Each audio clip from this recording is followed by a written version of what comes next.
자, 안녕하십니까. AP투자연구소 이세훈 전략팀장입니다. 오늘 함께 살펴볼 종목은 비덴트가 되겠고요. 코드번호 121800이 되겠습니다.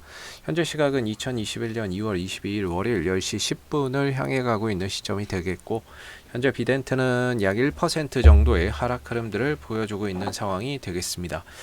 저희 채널에서 이 종목에 대한 기본적인 내용과 기술적인 흐름에 대해서 설명을 드리고 있는데요. 좋아요와 구독 눌러 놓으시면 이 종목에 대한 리뷰 영상 받아보실 수 있으시고요. 항상 참고 영상으로 바라봐 주시면 감사하겠습니다. 자, 이 회사는 이제 방송 장비용 디스플레이의 제조 판매 산업을 영위를 하고 있다라고 말씀을 좀 드리고 있는 부분인데, 사실 이런 사업적인 부분들 때문에 주가가 움직인다라기보다는 이 회사가 보유하고 있는 이 지분, 이 지분 때문에 시장에서 이제 가상화폐 관련주로 연동이 돼서 움직이고 있는 종목이다라고 보시면 되겠습니다. 비썸 코리아는 이제 비썸이라고 하는 가상화폐 거래소의 운영사가 되겠고요. 그 회사의 지분 10%와 비썸홀딩스의 지분 30% 이상을 보유를 하고 있다라고 보시면 되겠습니다. 그래서 이 종목은 이제 가상화폐 가격이 상승하거나 했을 때 주가가 따라서 움직이는 경향이 있고요. 반대로 또 가상화폐 가격이 좀 하락했을 때에는 거기에 따라서 또 주가가 흔들리는 경향을 보인다라고 보시면 되겠죠. 여기와 더불어서 이제 또 부각되는 이 종목만의 이슈라고 한다면 결국에 이 비썸에 대한 지분 매각을 추진을 하고 있다라는 점인데요. 이정훈 의장이 보유하고 있는 비썸홀딩스의 지분 65%를 지금 매각을 추진하고 있습니다. 이 매각을 추진하고 있는데 올해 들어서 이제 그 매각의 대상자가 NC소프트다, 아니면은 NXC, 넥슨이다, 이런 이야기가 나오고 있는데 NC는 아니라고 했고, NXC는 가능성, 현재로서는 제일 가능성이 높은 회사가 넥슨의 지주회사인 NXC가 될 가능성이 높아 보입니다. 그래서 만약에 이제 그 넥슨 쪽에서 NXC 쪽에서 인수를 해간다면 그 부분들로 인해서 또 주가나 이런 부분들이 상승할 수 있는 하나의 모멘텀을 보유하고 있다라고 보시면 되겠고, 지난 1월 초에 한번 그 다음에 1월 중순에 한 번 정도 부각이 됐었는데, 그 이후로는 특별하게 뭐 뉴스나 이런 것들이 뭐 나오는 게 없는 상황에서 그런 부분에 대한 매각에 대한 이슈나 이런 부분들은 최근 들어서 주가에서는 크게 영향을 미치고 있지 않다. 최근에 주가를 상승으로 이끌어 가고 있는 부분들은 결국에 이제 비트코인의 가격 상승이 원인이 되고 있다라고 보시면 되겠습니다. 여러분들 뭐 비트코인 투자하시는 분들도 계실 거고요. 뭐 그냥 이제 안 하시는 분들도 계실 텐데, 일단은 비덴트 같은 경우에 이야기를 할 때 비트코인의 시세나 이런 것들은 꼭 뭐 봐야 되지 않나라고 생각이 드는데, 비트코인의 그 시세가 한번 보시면은, 잠시만요. 주말 동안에 제가 알기로는 6천만 원을 넘어갔거든요. 코인 하나당 이제 6천만 원을 넘어가는 그런 이제 상황이거든요.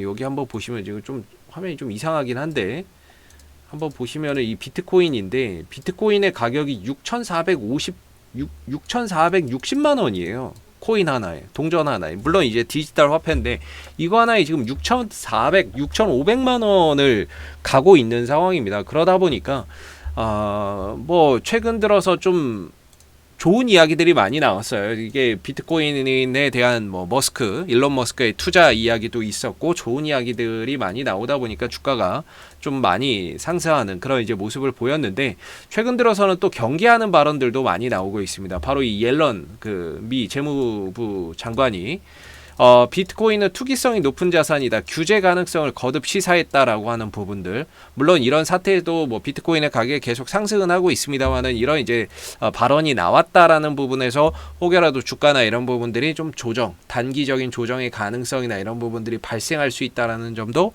우리가 한번 이제 고민을 해봐야 되는 것 같고요. 그 다음에 이제 일론 머스크, 비트코인의 열풍을 촉발했던 일론 머스크도 가격이 높은 것 같다, 2월 21일 날 이런 나온 기사인데, 이런 이야기를 하는 거죠. 그러다 보니까 거기에 따른 혹여라도 이제 뭐 단기 조정이나 이런 부분들, 왜냐하면 이 종목은 비트코인 가격이 올라가면 올라가고 떨어지면 떨어지기 때문에 그 부분에 대한 생각을 좀 안 할 수가 없다라고 보시면 될 것 같습니다. 그래서 뭐 사실 이런 이야기가 나와도 뭐 비트코인의 가격이 더 상승할 수도 있습니다. 뭐 그거야 뭐 알 길이 없는 거죠. 예, 그러나 이제 이런 이야기가 나오고 있다라는 부분에서 다소 좀 뭔가 이제 경계감을 좀 갖고 봐야 되지 않나라고 생각이 드는데, 비덴트의 이제 기술적인 흐름을 한번 보도록 할게요. 어차피 비덴트라고 하는 종목이 사업적인 이런 이제 뭐 모멘텀 또는 뭐 기업의 성장성 이런 걸로 주가가 움직이는 종목은 아니거든요. 그리고 뭐 실적이나 이런 것들을 봐도 뭐 그렇게 이제 실적의 성장성이나 이런 것들이 뭐 매출액이 200억대밖에 안 나오고 영업이익은 거의 뭐 적자가 태반이니까 크게 뭐 이런 부분에서 뭐 성장성이 있다 이렇게 보기엔 좀 어려운 것 같고요. 기술적으로 보시게 되면은 기술적으로는 비덴트의 주가의 위치는 그냥 바닥권이라고 보여집니다. 전체적으로 크게 3등분해서 보면 한 바닥권에서 이제 좀 올라오고 있는 단계다라고 볼 수가 있을 것 같고요. 과거랑 좀 다른 점이 있다면 이번 상승에서는 이전에 없었던 전례 없던 대량의 거래량이 발생됐다라는 점, 그런 부분들이 이전과 크게 좀 차이점이 아닌가라고 생각이 들고, 저 거래량이 터지고 나서는 뭐 주가가 바닥 대비해서 한 2배 정도 올라갔죠. 네, 올라가고 하면서 이제 거래량이 많이 처음 터졌고, 그리고 나서는 주가가 뭐 크게 더 뻗지도 못하고 하나의 큰 박스권의 흐름들을 가져가고 있습니다. 그래서 위로 가면 이제 항상 말씀드리는 게 한 1,500원대 근처가 기술적인 좀 저항대로 자리매김을 하고 있다라고 말씀을 좀 드리고 있고요. 밑으로 가면 이제 8,000원대와 7,800원 정도의 지지 라인을 두고 있다라고 보시면 됩니다. 그래서 하나의 박스권인데, 지난주에 시장이 좀 한 장중에 2% 이상 막 빠지고 하면서 굉장히 좀 주가의 변동성이 초반에는 밀리는 그런 이제 모습들이 나타났는데, 오후장에 이 2%가 거의 만회가 다 됐어요. 만회가 되면서 주가도 결국에는 이제 오전에 빠지던 거를 장 후반에는 다 만회를 시켜버렸죠.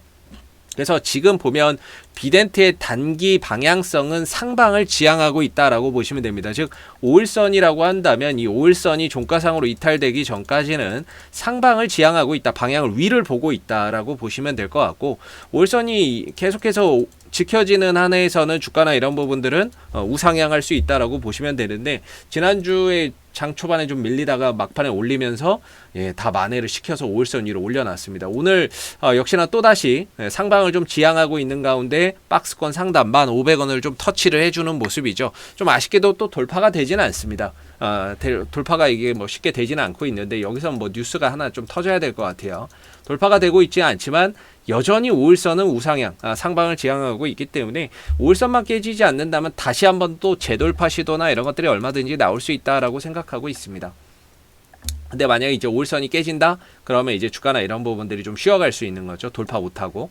기본적으로 박스권에서의 상단은 매도이자 비중 조절의 자리라고 봅니다. 그래서 이 구간에서는 보통 매매를 하지 않죠. 이걸 이제 돌파된 다음에 안착하게 되면 여기서 이제 새로운 매수 타이밍이 온다라고 보시면 되고, 만약에 떨어지게 된다면은 이 박스권 하단 정도에서 다시 한번 더 저가 매수의 타이밍이 존재할 수 있다라고 보시면 됩니다. 그런 관점에서 현재는 역시나 이제 보유자분들의 대응의 영역 속에 들어가 있다라고 판단이 들고, 그 다음에 이제 수급적인 부분인데요. 지난주에 여러분도 보셨지만 이게 장 초반에 밀리다 오후에 확 드러났거든요.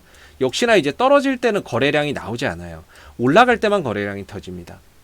올라갈 때만 거래량이 터지고, 이때도 올라갈 때만 거래량이 터지고, 떨어질 때는 거래량이 나오지 않는 모습들, 이런 이제 모습들이 나오는데, 이때도 마찬가지고 이전에도 마찬가지죠. 올라갈 때만 거래량이 팍팍팍 터지고 떨어질 땐 거래량이 나오지 않는다는 점에서 현재로서는 이런 거래량들 하나하나가 1,500원대에 있는 이런 매물대를 소화해가는 과정 중에 일부분이다라고 생각해 볼 수 있는 것 같고요.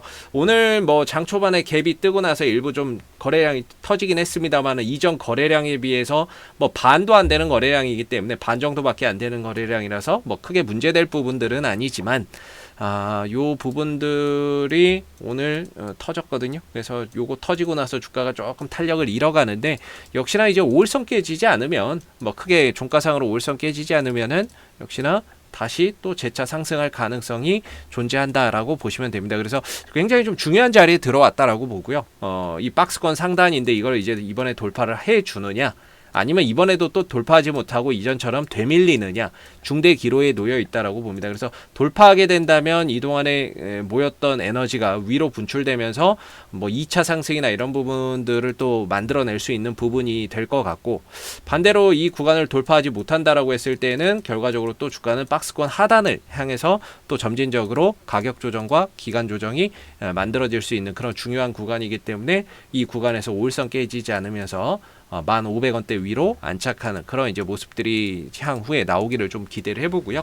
뭐 거래량이나 이런 부분에 있어서는 역시나 이제 매수세의 거래량이 더 강하기 때문에 주가가 다소 좀 떨어진다 하더라도 수급 뭐 거래량이 살아 있는 종목이라서 얼마든지 또 떨어지다 또 반등이나 이런 것들을 또 가져갈 수 있을 거라고 보고 있습니다. 뭐 재료나 이런 부분들에 있어서도 비트코인의 가격 상승과 빗썸에 대한 지분 매각 이슈나 이런 부분들은 현재 진행형이라는 거. 그래서 기술적으로 조금 이제 대응의 영역이라서 그렇지 이슈나 이런 부분들도 아직까지는 뭐 유효하다라는 점에서 돌파의 가능성 또한 존재한다라고 볼 수가 있겠죠. 자, 앞으로도 뭐 비덴트는 이슈가 생길 때마다요 계속해서 리뷰 영상 남겨드리고 있으니까는요 좋아요와 구독 한번 눌러주시고 오늘 영상은 여기서 마무리하도록 하겠습니다. 감사합니다. 그리고 무료 추천 종목을 매일매일 드리고 있습니다. 네이버에서 AP투자연구소를 검색하시게 되면 웹사이트 상단에 AP투자연구소 홈페이지 링크가 나옵니다. 클릭하시게 되면 AP투자연구소 홈페이지로 접속을 하실 수가 있는데요. 가운데 무료 추천 종목 카테고리에 2021년 무료 추천 종목을 클릭하시게 되면 소장님께서 매일매일 국내외 시황에 대한 실시간 브리핑과 함께 댓글로서 무료 추천 종목을 제공을 해드리고 있습니다. 하나 눌러서 들어가 보게 되면 댓글 리딩은 아침 7시 47분부터 시작이 되었고요. 무료 추천 종목을 보시기 전에 꼭 읽어보세요도 참고해서 읽어보시면 좋을 것 같습니다. 그리고 간밤에 있었던 미 증시에 대한 상승과 하락에 대한 이유, 이렇게 시황에 대한 부분들도 댓글로서 이렇게 쭉 적어드리고 있고요. 9시가 되게 되면 이제 무료 추천 종목이 나오게 됩니다. 무료 추천 종목의 종목명, 그 다음에 이제 매수가, 그 다음에 1차 목표가, 손절가가 함께 제시가 되고요. 보편적으로 2종목에서 많게는 3종목 정도 매일매일 무료로 추천을 드리고 있습니다. 주가가 또 상승하게 되면 그 상승한 부분에 대해서도 이렇게 댓글로서 장중에 리딩을 해드리고 있고요. 반대로 또 주가가 하락하게 되면 그 하락한 부분에 대해서도 손절이나 이런 부분들에 대한 리딩을 장중에 무료로 또 진행을 하고 있습니다. 종목이 필요하신 분들은 홈페이지에 오셔서 많은 도움 받아가셨으면 좋겠습니다. 감사합니다.